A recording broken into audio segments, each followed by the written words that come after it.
નમસ્કાર મિત્રો, હળવદનો અવાજમાં સ્વાગત છે। તમે મારી પાછળ જોઈ શકો છો, ચરાડવા પીજીવીસીએલ કચેરીએ ખેડૂતો હંગામો કરવા પહોંચી ચૂક્યા છે।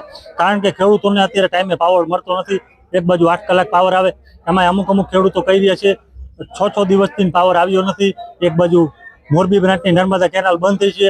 હાલ અત્યારે તલના પાકને ખાલી 2 જ પાણીની જરૂર છે, ત્યારે ખેડૂતો હંગામો કરી રહ્યા છે। મારું નામ નંદલાલ સોનગરા। મેં 2.5 મહિના પહેલાં અરજી આપેલી હતી। મારે 2 થાંભલા વચ્ચે પંચોલી ફીડરમાં 2 થાંભલા વચ્ચે 13 હાંથા છે અને 50 વર્ષ થયા તાર છે, 35 વર્ષ તો મારા થયા છે। હવે વારંવાર રજૂઆત, છેલ્લા લગભગ હું 12 મહિનાથી રજૂઆત કરું। આપણે પહેલાં પનારા સાહેબ હતા, પનારા સાહેબને રજૂઆત કરીને ઠાઈકો 2 અરજી આપી। આ સાહેબ અત્યારે નવા આવ્યા, હવે 2-4 મહિના થાય ત્યાં બદલી જાય અને કોઈ કાંઈ ધ્યાન દેતું નથી અને વારંવાર રજૂઆત કરી। હવે આપણે કહેવાનું એટલું જ થાય કે ભાઈ અહીંયા કંઈ હાનિકારક થઈ છે ને તો એકાદા જીબી વાળાને મારવા ન પડે, એમાં સમજી જાય તો મજા આવે, તાર બદલાવે તો સારું છે। 12 મહિના પહેલાં પણ અરજી આપી હતી કે તમે આનું મેન્ટેનન્સ ચરાડવા 2 મોટું ફીડર છે એને 2 કરો, બીજું પ્લસ આ તાર બદલાવો। સાહેબો કોઈ જવાબ દેતા નથી અને કોઈ મોટા માણસનો કે કોઈ જે અમુક લાઈન એવી પણ છે કે એક ફોને અહીંયા ઘણે 3 ગાડી અહીંયા જતી રહે ને આરી ચરાડવા 8-8થી બંધ રહે ને તોય નથી કરતા, એટલે સાહેબો થોડીક મનમાની પણ કરે।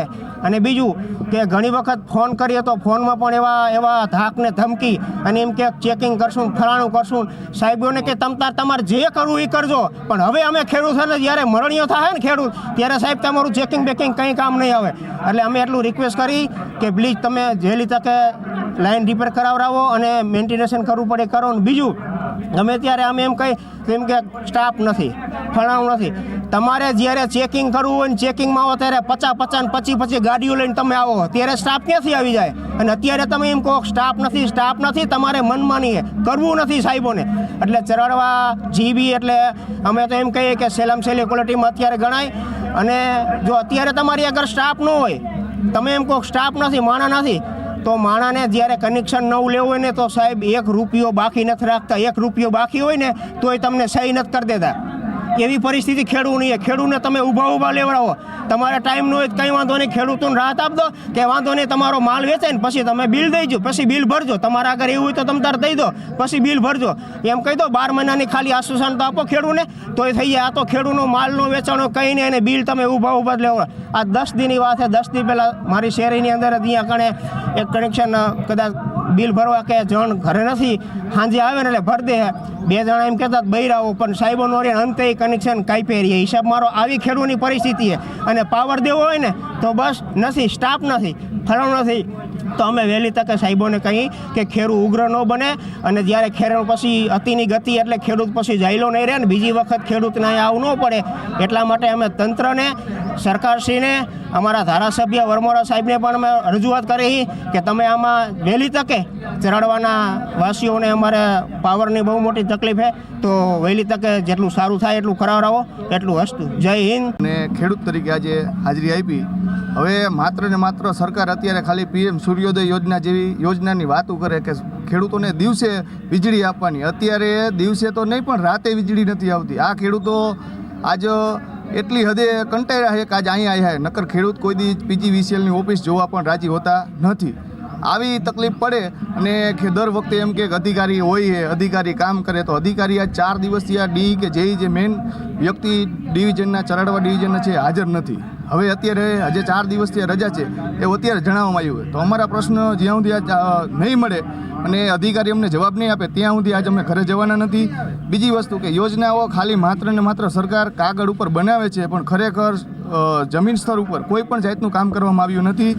હવે ઘણા ફીડર એવા છે, ચરાડવા સબ ડિવિઝનની અંદર 170 ફીડર આવે છે। 170 ફીડર માટે માત્ર મેન્ટેનન્સ માટે માત્ર 22 વ્યક્તિ કામ કરે છે। 22માંથી 5 વ્યક્તિ રાત્રે કામ કરે છે અને દિવસે 17 કામ કરે છે। 170 ફીડરમાં માત્ર 17 જણાથી કામ કેવી રીતે થાય? આ વસ્તુ એક સરકારને નોંધવી જોઈએ અને PGVCLના આ વસ્તુને સોલ્વ કરવી જોઈએ। માત્ર નિયમ બધા ખેડૂતો માટે નથી, PGVCLના અધિકારીઓ માટે પણ છે। અમારે એક વ્યક્તિને, ખેડૂતને આ પ્રશ્ન હતો કે TC બદલવાની વાત હતી, તો TC બદલવાનો નિયમ એસ્ટિમેટ મુજબ એસ્ટિમેટ ભર્યા પછી 2 મહિનાનું હોય, તો 6 મહિના સુધી TC બદલાવવામાં આવ્યું અને JE દ્વારા એવું કહેવામાં આવ્યું કે TC છે જ નહીં। અંતે મુખ્યમંત્રીને અમારે CM પોર્ટલ મારફતે અરજી કરી ત્યારે 6 મહિના પછી 3 દિવસમાં માત્ર ને માત્ર અરજી કરવાના 3 દિવસમાં જવાબ મળ્યો. એટલે ખેડૂતો દર વખતે હવે જ્યારે પણ આવું થાય ત્યારે ઉપલી ઓફિસે રાજકોટ ડિવિઝને કે હળવદ ડિવિઝને મેઇન ઓફિસે ફરિયાદ કરશો તો જ તમારા પ્રશ્નો સાંભળશે, અથવા તો ઓલાન કોઈ અને જૂના જે વાયર થયા વર્ષો થયા એની હિસાબે પણ ઘણી જગ્યાએ ફીટર 6 દિવસથી એક ધારા બંધ છે. આ જે હાલ કિસાનોનો જે ખેડૂતનો રોજ છે એ પોતાનો જે મોલાત ઊભો છે એમાં કરોડોની નુકસાની જઈ રહી છે, ત્યારે એમને અંદરથી પેટ બળતરા બોલાવી રહી છે. તો આ ખેડૂતની રજૂઆત એક ન્યાયના ઓલે જુનિયર એન્જિનિયર સાહેબને હું નમ્ર વિનંતી કરું છું કે ચરાડવા 2 ફીડર રહ્યું એ 6 કલાકમાં વ્યવસ્થિત રેગ્યુલર ગમે તે રસ્તો તમે કરો. બાકી આ ખેડૂને તમે બીજી વાર અહીંયા ઓફિસે આવીને રોકી નહીં શકો. એવો તમામને નુકસાની અત્યારે હાલના સંજોગમાં જઈ રહી છે.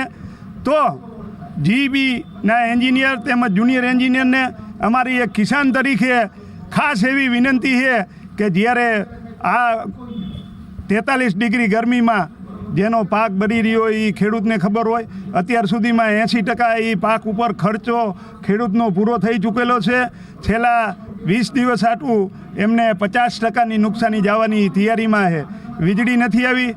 ત્યાર પછી હું જે અમારા ધારાસભ્ય શ્રી પ્રકાશભાઈ વરમોરા સાહેબને તો મીડિયાના માધ્યમથી રજૂઆત કરવા માગું છું કે આ કેનાલ જો 10 દિવસ ચાલુ થાય 3 બ્રાન્ચ હળવદ તાલુકાની તો ઓછામાં ઓછા 700 થી 800 કરોડ રૂપિયાનું ખેડૂતને ફાયદો થઈ શકે એવું છે.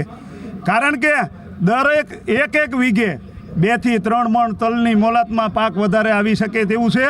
તો આ મીડિયાના માધ્યમથી અને પ્રકાશભાઈ અમારા ધારાસભ્ય શ્રી સેવાભાવી માણા તરીકે એમનું એક નામ છે.